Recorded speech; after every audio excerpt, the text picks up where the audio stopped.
Meski di tengah pandemi COVID-19, Kepala Sekolah SMKN 1 Kemang Ujang Tohari terus melaksanakan penataan dan pembenahan penunjang sarana kegiatan belajar dan sarana ibadah di lingkungan sekolah.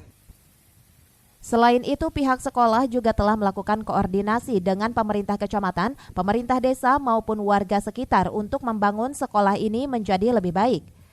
Kepala Sekolah SMK Negeri 1 Kemang Ujang Tohari mengatakan, meski dirinya baru menjabat selama 1 bulan, namun pihaknya akan terus melakukan pembangunan dan membenahi fasilitas penunjang sekolah, baik ruang kelas, ruang guru, ruang kepala sekolah, dan bangunan depan sekolah dengan mengoptimalkan bantuan dana dari provinsi, bantuan pusat, dan bantuan dana BOS. Dengan mengevaluasi kekurangan-kekurangan selama ini, ya salah satunya mungkin dari segi manajemen, baik itu sumber daya manusia.